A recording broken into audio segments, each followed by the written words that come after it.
ఇదిగోండి. ఇలా ఇవ్వండి అమ్మా.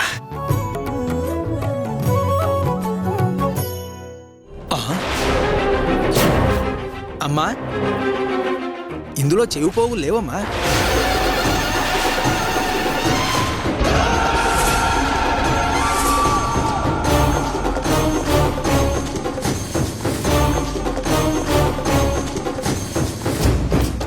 ఏంటి చెవి పోగులు కనిపించట్లేదా? లేదు పంతులు గారు, అందులోనే ఉన్నాయే. చూశానమ్మా, ఇందులో లేవమ్మా.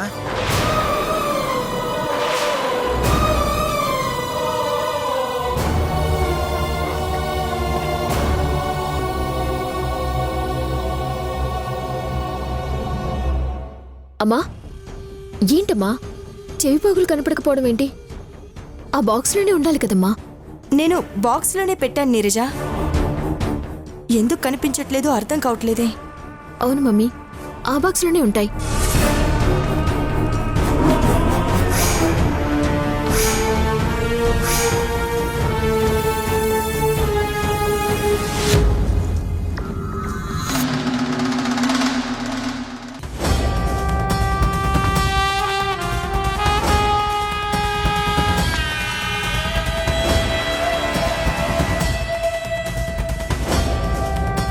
చెవి పోగులు కనిపించట్లేదు పంతులు గారు. అసలు ఎందుకు కనిపించట్లేదు నాకు అర్థం కావడం లేదు. అయ్యో, అలా అంటే ఎలాగమ్మా? ముహూర్తం దాటిపోయేలా ఉంది.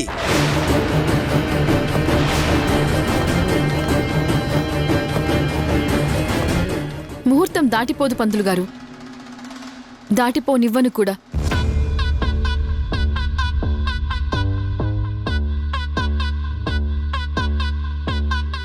అన్నయ్య,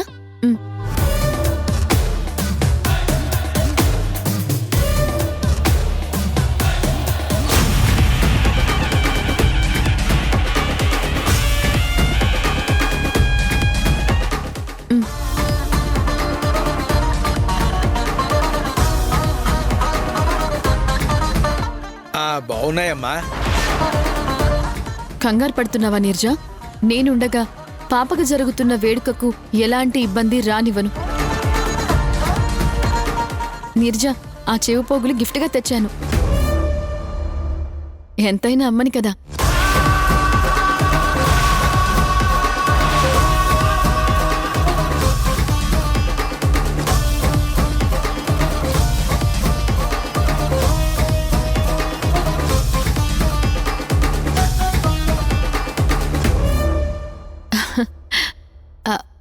అదే పెద్దమ్మని కదా.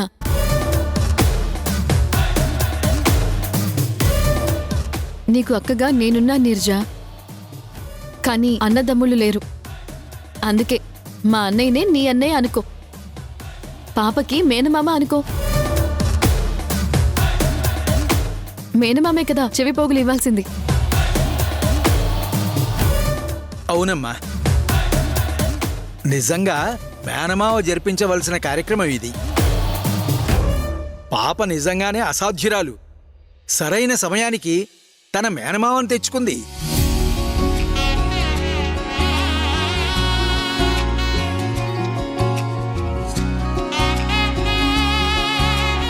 పంతులు గారు, మీరన్నట్టుగానే మేనమామ తీసుకొచ్చిన చెవి పోగులతోనే పాప కుట్టించండి. అలాగేనమ్మా. హరి ఓం శ్రీమన్మహాగణాధిపతయ నమః లక్ష్మీనారాయణాయ నమో నమః. ఓం మహాసరస్వత్యై నమో నమః. సర్వమంగళమాంగళ్యే శివే సర్వార్థసాధికే శరణ్యే త్ర్యంబకే గౌరీ నారాయణ నమోస్తుతే. ఓం అయం ముహూర్తస్సుముహూర్తోస్తు. సుముహూర్తకాలే సూర్యాదీనాం నవానాం గ్రహాణాం అత్యంత ఆనుకూల్యతా ఫలసిద్ధిరస్తు. అయ్యా, ఇలా వచ్చి ముందు కూర్చోండి.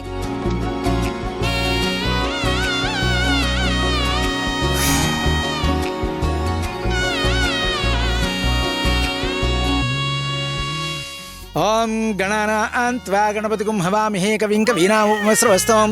జ్యేష్ఠరాజం బ్రహ్మణాం బ్రహ్మణస్పద ఆనశృణ్వన్నోతిభిः సేదసాదనం. శ్రీగురుభ్యో నమః. గురుర్బ్రహ్మ గురుర్విష్ణుః గురుదేవో మహేశ్వరः గురుర్సాక్షాత్ పరబ్రహ్మ తస్మై శ్రీగురవే నమః. మహాసరస్వత్యై నమో నమః. సరస్వతీ నమస్తుభ్యం వరదే కామరూపిణి. విద్యారంభం కరిష్యామి సిద్ధిర్భవతు మే సదా. మహాలక్ష్మీదేవతాభ్యో నమో నమః. సర్వమంగళమాంగళ్యే శివే సర్వార్థసాధికే. పెట్టండి అన్నయ్య. మీరు దేవకికి అన్నయ్య అంటే నాకు కూడా అన్నయ్య కదా. మీ చేతుల మీదే ఈ శుభకార్యం జరిపించండి. నా పాపకి మేనమామగా మీ ఆశీర్వాదం అందించండి.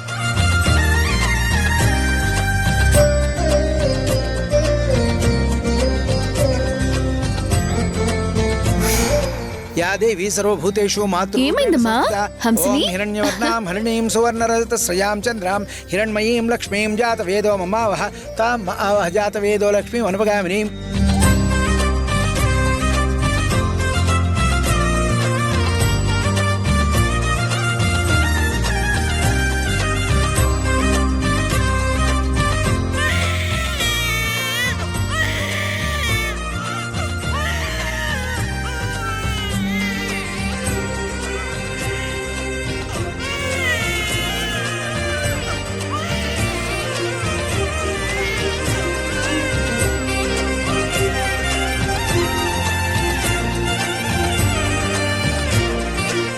అయ్యో, పాప ఏడుస్తోంది. చెవులు కుట్టేటప్పుడు చిన్నపిల్లలు అలాగే ఏడుస్తారు నిర్జా, ఏం కాదు.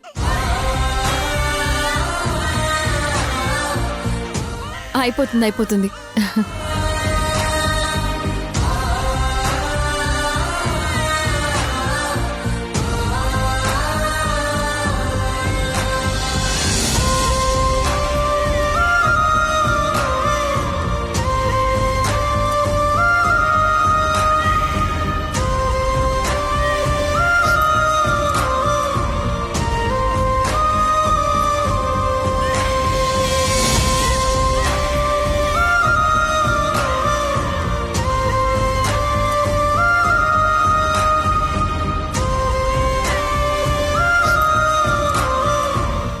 ఊర్మిళ, ఇక్కడేం జరుగుతుంది అసలు? ఎవరి పాపకు ఎవరు ఫంక్షన్ చేస్తున్నారు? అయినా నువ్వేంటి ఇంత జరుగుతున్నా వేడుక చూస్తున్నావు? ఎవరు చెవులు కుడుతున్నారు? ఎవరు ఎవరికి అన్నయ్య? యశోద ఆ మధుని మేనమామ అనడమేంటి? నీరజ అతన్నొచ్చి చెవులు కొట్టమనడం ఏంటి? దాక్షాయిని, నువ్వు ఊరుకో దాక్షాయిని. ఇది మన ఇల్లు కాదు. నువ్వు కంగారు పడిపోయి ఇక్కడ రసాభాస చేయకు. ఈయనొకరు ఎప్పుడు చూసినా.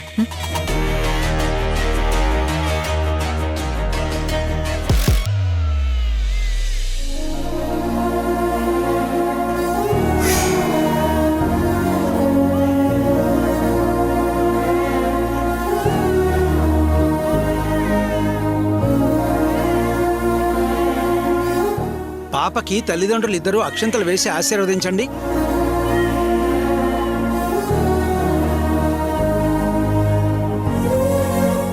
యస్యాం హిరణ్యం విందేయం కామశ్యం పురుషార్హం అశ్వపూర్వాం రథమద్యాం హస్తినాథ ప్రబోధినీం శ్రీం దేవీముపఫయే శ్రీర్మాదేవి జుషతాం కాంసోస్మితాం హిరణ్యప్రాకారామార్ధ్రాం జ్వలంతీం తృప్తాం తర్పయంతీం యా దేవీ సర్వభూతేషు మాతృరూపేణ సంస్థితా నమస్తస్యై నమస్తస్యై నమస్తస్యై నమో నమః. హరి ఓం. ఓం అయం ముహూర్తస్సు ముహూర్తోస్తు.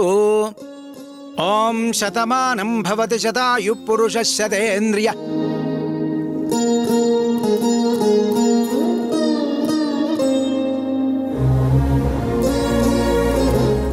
ఆయుష్యేవేంద్రియే ప్రతిష్ఠతి. సకల ఆయురారోగ్య ఐశ్వర్యాభివృద్ధిరస్తు. అమ్మా, ఇంతటితో ఈ కార్యక్రమం పూర్తయింది.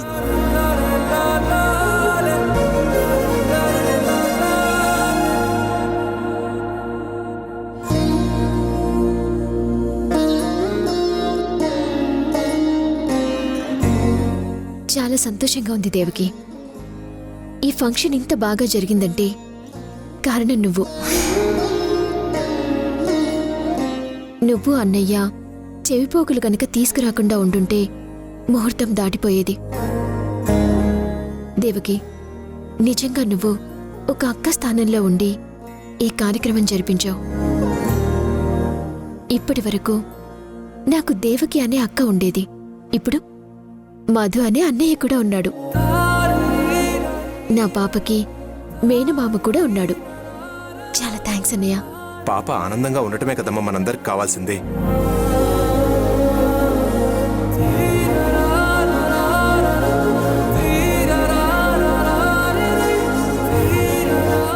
అసలు యశోదకి ఈ ఫంక్షన్కి చెవి పోగుల్ని తీసుకురావడం ఎలా సాధ్యమైంది? అసలు ఎలా తీసుకురావాలనిపించింది తనకి? అంటే చెవి పోగులు మాయం కావడం వెనకాల దీని ప్లానే ఉందా? ఎందుకని యశోద నాకు ఎప్పటికీ జవాబు దొరకని ఒక ప్రశ్నలా మిగిలిపోతుంది. ప్రశ్నకి జవాబు తెలియకపోతే అందరూ వదిలేస్తారు, కానీ ఈ ఊర్మిళ అలా కాదు. ఆ ప్రశ్ననే తుడిచేస్తుంది. దేవకి, నువ్వు ఒకసారి ఇలారా, నీతో మాట్లాడాలి.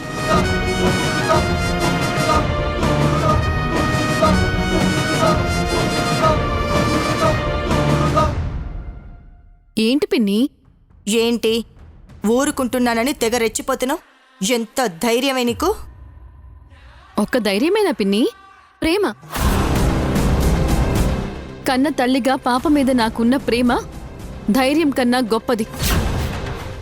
అదే నన్ను ఇక్కడి వరకు తీసుకొచ్చింది. అదే కన్న ప్రేమ నా కూతురికి తన మేనమామ చేతుల మీదుగానే చెవి పోగులు కుట్టించింది. ఇక నాకు కాబోయే భర్తతో నా కూతురికి జరుగుతున్న వేడుకను కళ్ళారా చూసేలా చేసింది. నువ్వు నాకు చెప్పకుండానే ఈ ఫంక్షన్ చేయాలి అనుకున్నావు, కానీ నీ కూతురే నన్ను రమ్మని పిలిచేలా చేసింది. దీన్నే కన్న ప్రేమ అంటారు పిన్ని. నీ కన్న ప్రేమలో ప్రేమ లేదు, పంతం తప్ప.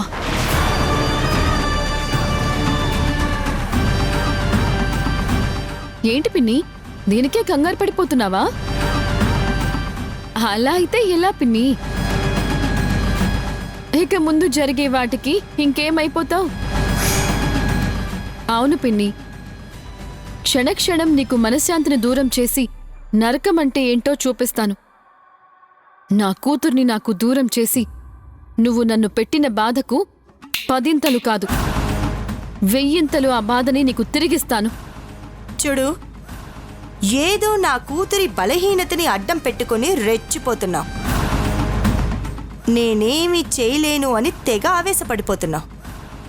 ఒక్క క్షణం నా కూతురిని పక్కన పెడితే నిన్ను, నీ ఫ్యామిలీని ఒకే దెబ్బతో లేపేస్తాను. అర్థమైందనుకుంటాను.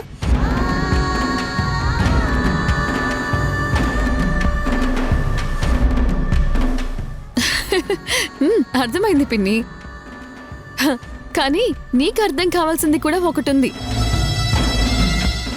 అదేంటంటే, ఒకప్పట్లాగా ముసుగు వేసుకుని రావాల్సిన అవసరం ఇకపై ఉండదు. నాకు నా కూతురికి మధ్య ఏ దాగుడు మూతలు లేవు. నీలాంటి దగాకోరులు లేరు.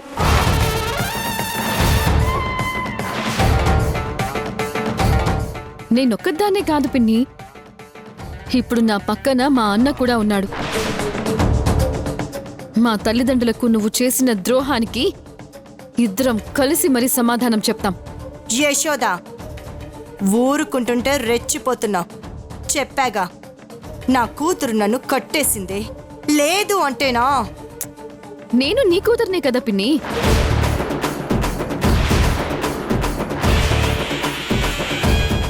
అప్పుడేదో తప్పించుకున్నాం. అన్ని రోజులు నీ వైపు ఉండవు పిన్ని. నా టైం స్టార్ట్ అయింది. నిన్ను చట్టం ముందు దోషిగా నిలబెట్టి బోనులో కట్టేస్తాను.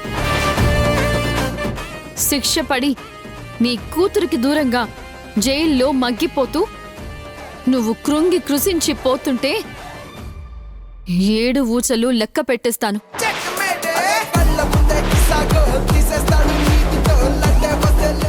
నాలాగా నువ్వు మోసం చేసిన ఎంతో మంది ఆడపిల్లల ఆత్మశాంతికి మిగిలిన జీవితం మొత్తం నిన్ను ఒంటరితనంతో కట్టేస్తాను. నిన్ను ఊర్మిళ,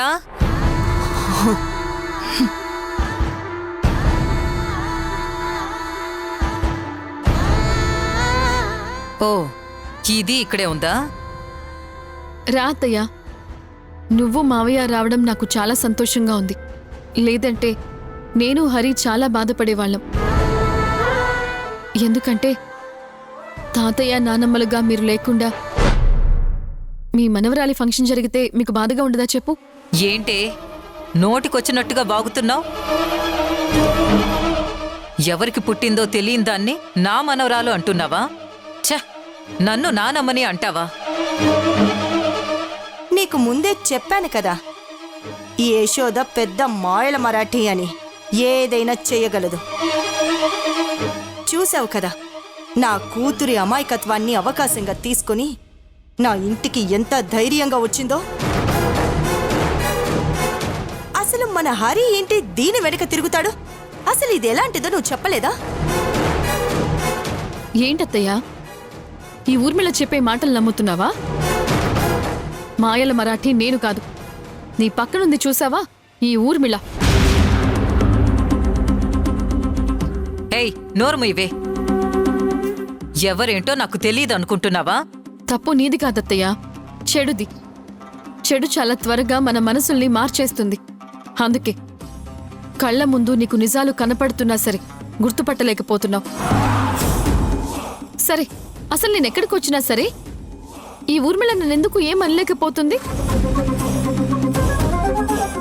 నేనెవరో ఏంటో తన కూతురికి చెప్తే ఏమవుతుంది చెప్పు? దానివల్ల ఏదో జరుగుతుంది అన్న భయం లేకపోతే ఊర్మిళ నీర్జకి దేనికి నిజం చెప్పడం లేదు? నేను దేవికిని కాదు యశోదని అని ఎందుకు చెప్పట్లేదు? ఆలోచించండి అత్తయ్య, సమాధానం మీకే తెలుస్తుంది.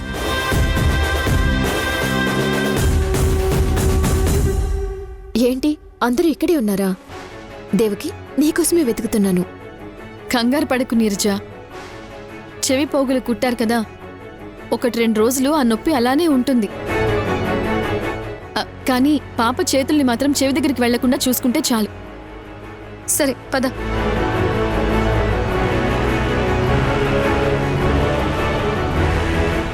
రాధాక్షాయిని మనం వెళ్దాం.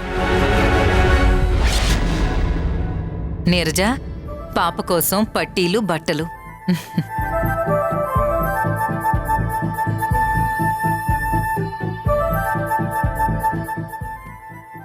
Thank you.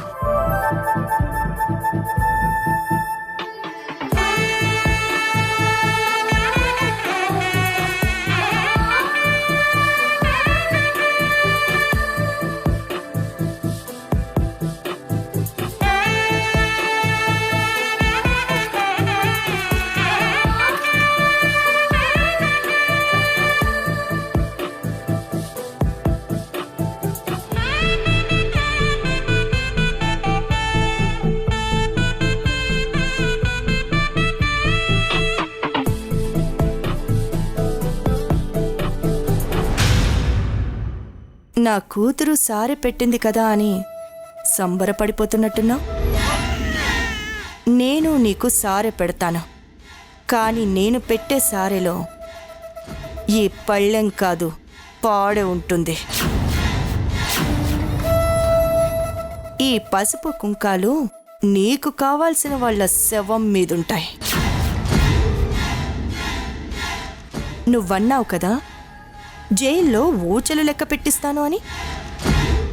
జైల్లో ఊచలికి లెక్కుంటుంది, కానీ ఈ ఊర్మిళ చేస్తున్న పాపాల్ని లెక్క పెట్టడం ఎవ్వరి తరం కాదు. నీ తరం అస్సలే కాదు. ఇంక నువ్వేం శిక్షిస్తావు నన్ను? ఇంతకు ముందు నువ్వు చెప్పావు కదా నన్ను అది చేస్తాను ఇది చేస్తాను అని. అవేవి రియాలిటీలో జరగవేశోదా. ఇప్పుడు నేను చెప్పాను కదా ఇది జరుగుతుంది. ఈ ఊర్మిళ ఇది జరిగేలా చేస్తుంది. చూడండి, అరచెయ్యి అడ్డు పెట్టి ఉదయిస్తున్న సూర్యుడిని ఆపలేరు. అది మేము. అలాగే ఎన్ని చేతులు అడ్డు పెట్టైనా అస్తమిస్తున్న సూర్యుడిని ఆపలేరు. అది నువ్వు. Mind it.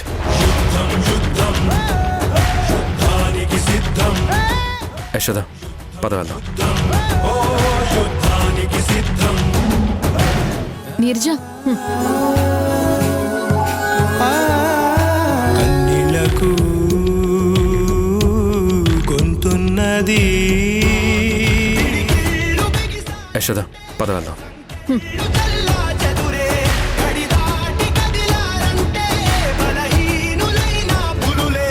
యుద్ధం యుద్ధం ఓ యుద్ధానికి సిద్ధం.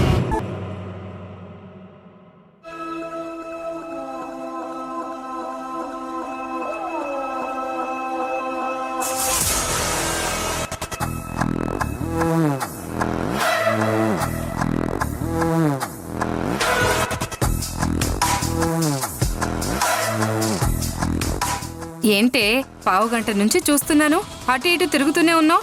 వాకింగ్ చేస్తున్నావా? నాకిప్పుడు అదొక్కటే తక్కువ. నేను టెన్షన్తో ఎదురు చూస్తున్నాను. దేనికోసం, ఎవరికోసం? 700 కోట్ల కోసం, 500 కోట్ల కోసం. ఆ, అర్థమైంది.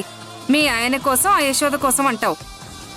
అవునమ్మా, అక్కడ ఊర్మిళకి కోపం వస్తే ఏం జరుగుతుందో మనకు బాగా తెలుసు. మన పాపకి సంబంధించిన ఫంక్షన్ మన సమక్షంలో మన చేతుల మీదుగానే జరిగింది. దీన్ని మనం సెలబ్రేట్ చేసుకోవాలి. వెళ్దాం పద. ఎక్కడికి? నేను ప్రేమించిన అమ్మాయితో సరదాగా నైట్ అంతా బైక్ రైడ్ చేయాలని ఒక డ్రీమ్ నా జీవితంలో ఉండిపోయింది.